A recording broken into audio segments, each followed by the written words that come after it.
What if I told you that winning $1 million would not make you happy? And what if I told you that losing the ability to walk in a gruesome accident would not make you unhappy? Do you think it's impossible? Well, stay tuned to find out. Welcome back, this is Sebastian Antonowicz. On my 5-Minute Psychology channel, I talk about mental health, self-development and psychology in general. Human beings are incredible creatures. We are able to adjust to the ever-changing environment, and that's a good thing because it helped us survive throughout centuries and millennia. But there is a downside to it. Two psychologists, Philip Brickman and Donald Campbell, they coined the term of hedonic treadmill.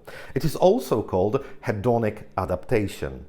And it proves dozens of studies conducted on thousands of people, including those who won the lottery, millions and millions of dollars. At the very beginning, after winning the lottery, they felt incredibly excited, over the moon, so happy you couldn't even believe it. But can you guess what happened after a year from that moment? Well, a vast majority of them, they felt more or less as happy as before winning the lottery.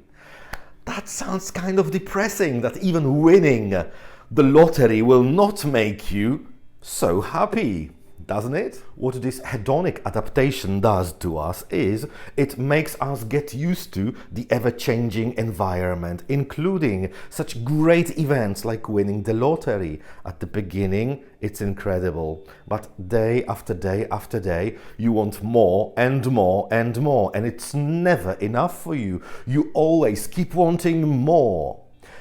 It sounds a little bit depressing, it sounds a little bit frustrating, but there is a very good side to it.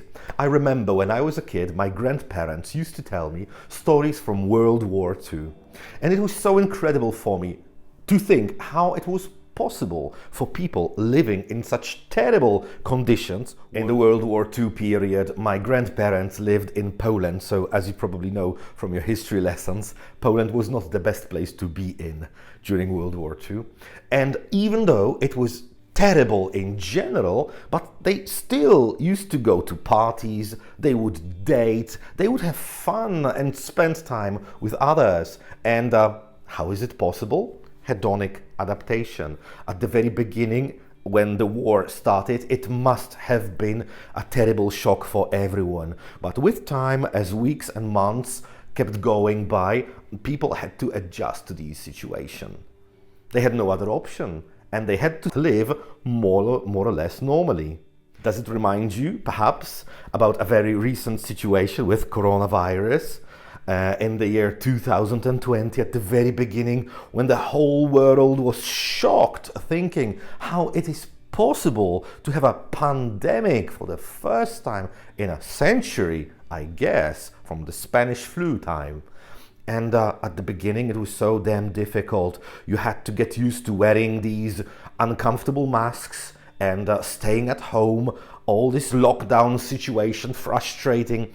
But what happened after a year? Yes, it was still problematic to wear a mask. Some of us will probably never learn that you have to cover your nose as well as your mouth. But we are able to live more or less normally.